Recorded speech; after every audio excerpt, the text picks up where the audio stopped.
Mark, it's great to see you today. Great to see you, Jason. Mark, you were a professor of international relations for decades, studying specifically Russia, the Soviet Union, and the Middle East and what's going on there. So I'm keen to get from you, what is happening now in Syria? What was Russia's interest there? And what does it look like is occurring to the Assad regime? Well, I think Russia's interest in Syria was that, after the Cold War, and especially after the U.S. Intervention in Iraq and the downfall of Gaddafi, that Syria was literally Russia's only remaining Arab ally. And so Putin wanted to make sure that he didn't lose him, because if he had lost Assad, then there would be no Russian influence in the Middle East, no real reason, at least so they thought at the time. And so, they acted to save him. And of course, they have their naval base, their air base, which facilitates their operations in Libya and the Sahel. What was also interesting is that while Assad was hated by so many Arab leaders, because Assad, had, done nasty things toward them, and they were supporting his opponents, Putin's support for Assad actually made Putin look good to a lot of Arab leaders. Oh, they said, look at how Putin supports his ally, whereas the Americans let their ally down.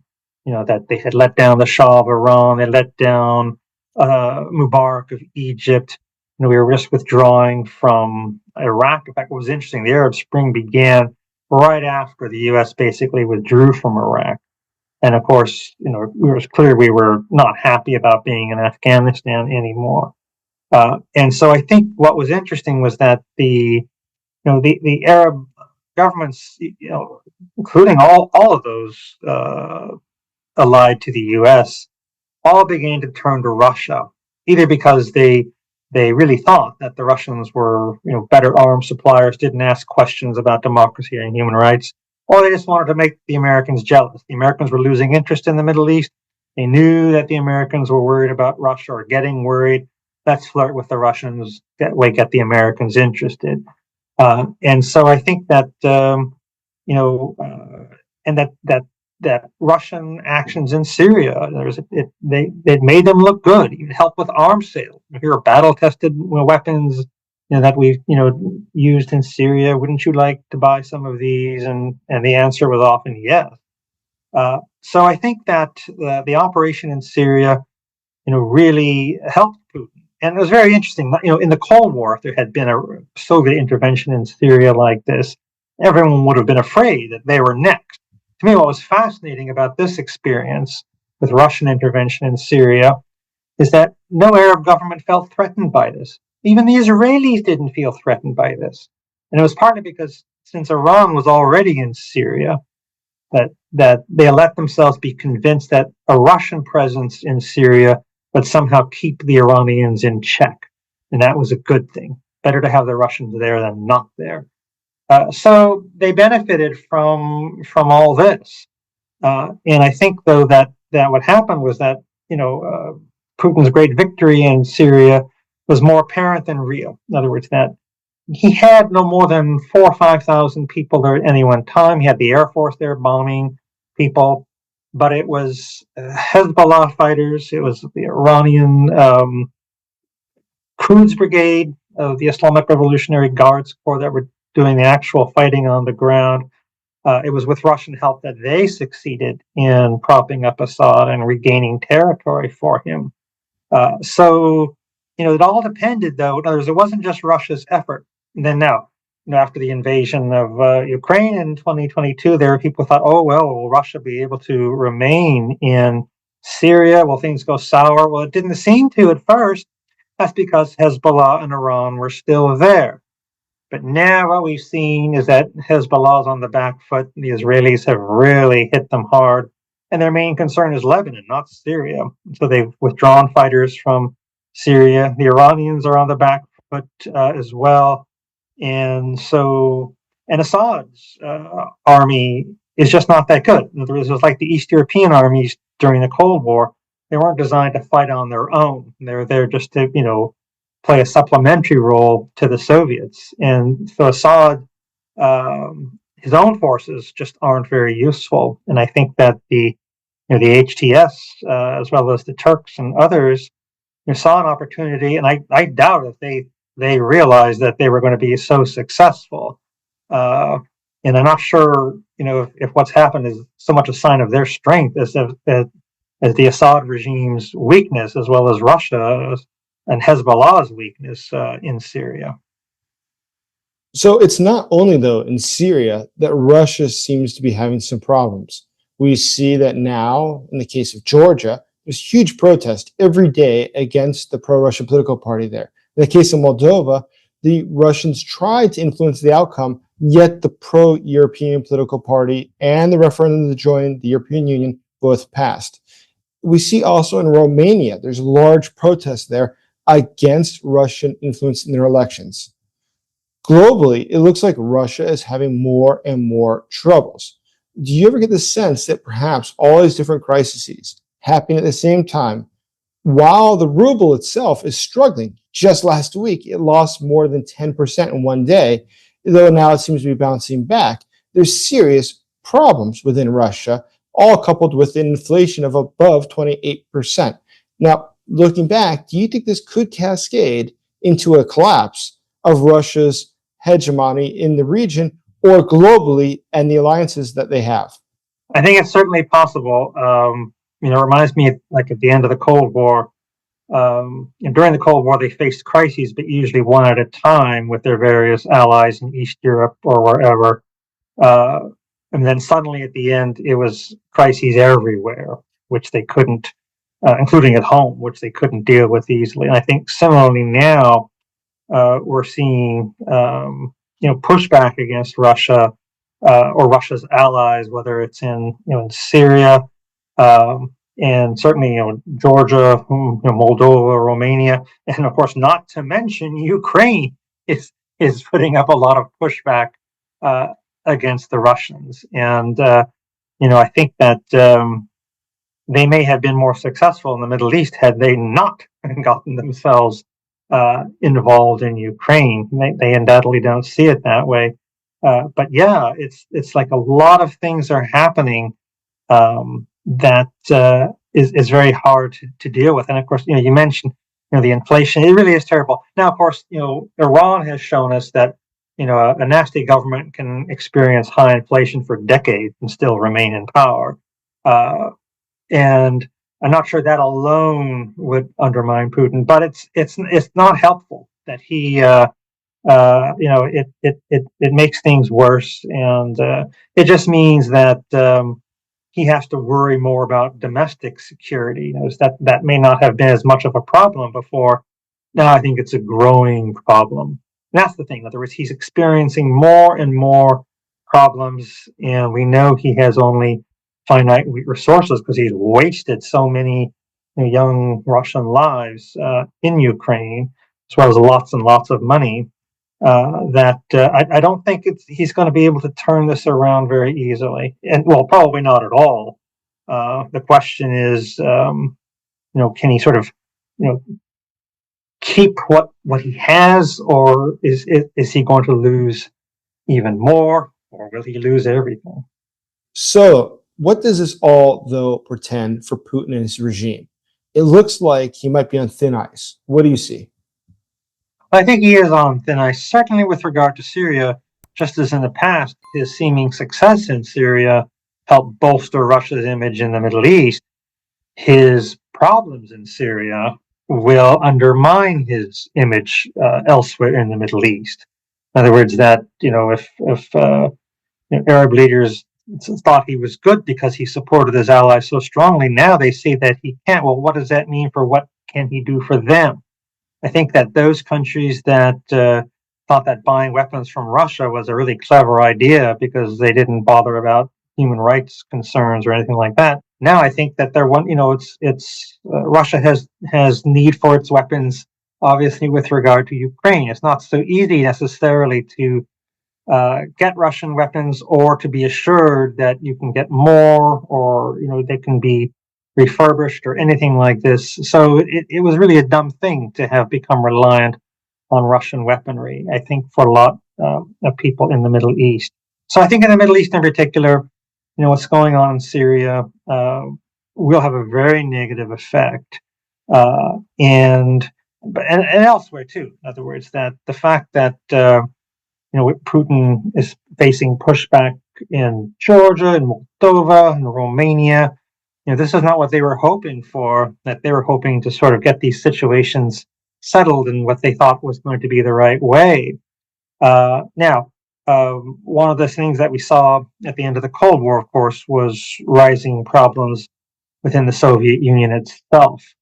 And although now you have Russia, but there's all these autonomous republics which are ethnically based.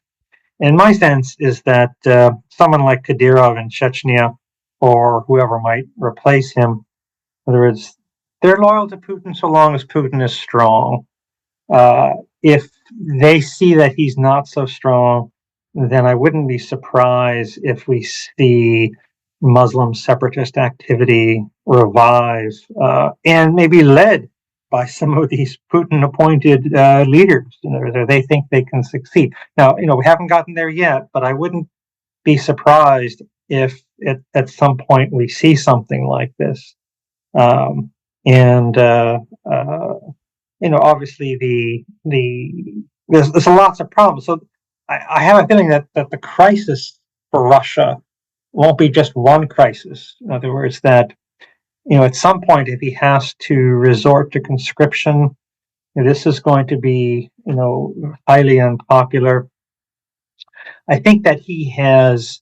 There have been so many soldiers' lives lost that he. I mean, the reporting is that this happens because there are people behind the front lines willing to kill you if you don't risk your life against the Ukrainians.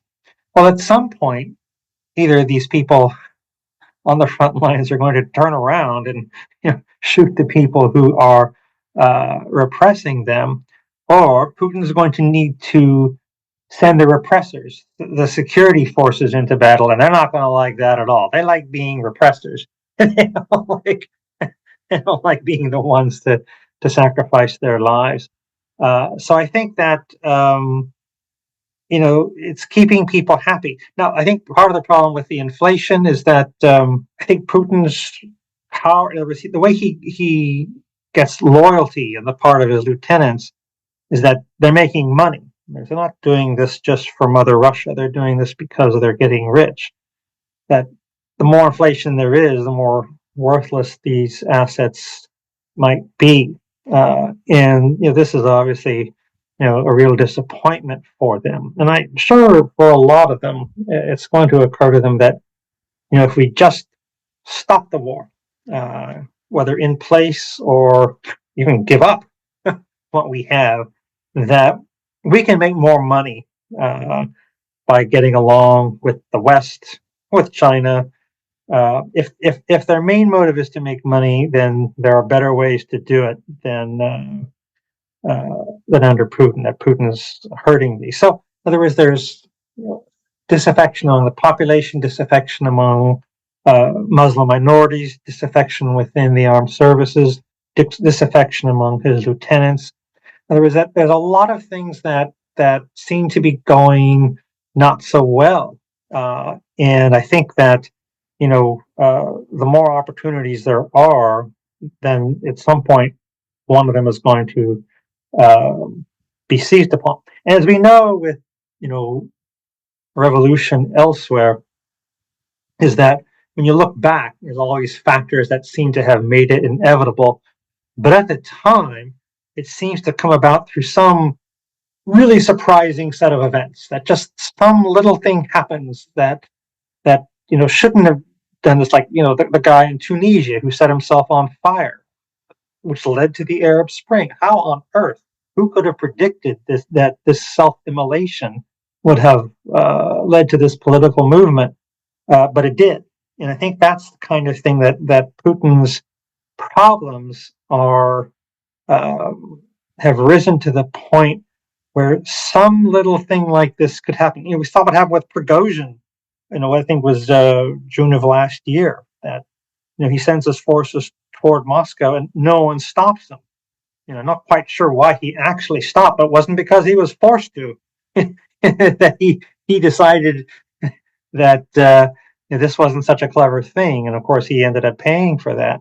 But I think what was amazing was that Putin's own people didn't defend him, and Prigozhin was not exactly the most popular figure with the security services. If it was someone more serious, I think that what we've seen in a lot of cases is where you have a pretty strong senior commander who, if he defects, this leads to cascading defections. And that, I think, is something that Putin risks. And I think he tries to avoid that by moving people around. But I think we've reached the point where he's shown signs that he can't trust his own people. And that, I think, is the real sign of dictators maybe on the way out. If when they can't trust their own people, then I think it's then who can they rely upon to defend them? So, if Putin's house of cards is cascading towards collapse, how do you think that would look? What sort of a scenario is possible?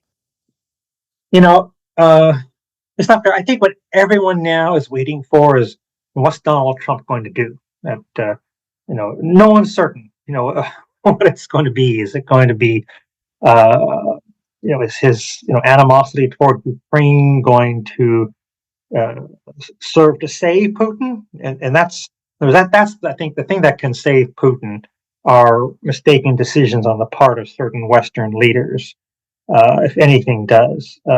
But Trump's also given signs that, if Putin doesn't agree, then he can do even more for Ukraine.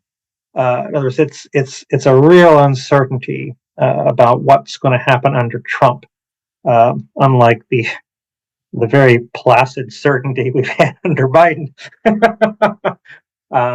That I think is everyone seems to think that this is somehow going to be to their advantage. Now, not everyone can be right, and I suspect that once he gets into office, that Trump is not going to want to see happening in Ukraine what happened to Biden in Afghanistan. That's just not what Trump is going to want to see. So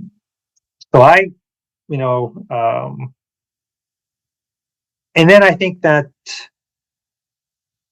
in that expectations have risen about what could happen, then I think that we may see some kind of dramatic events taking place.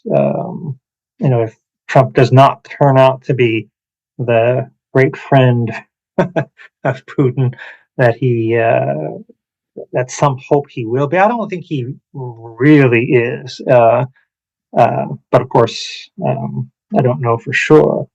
But I think this coming year is going to be dramatic, one way or the other. Mark, that's really fascinating. I appreciate your time today. All right. Well, thank you again for talking to me. You had great questions. I'm not sure my answers were all that great, but really, really great talking to you. Great talking to you as well. We appreciate it.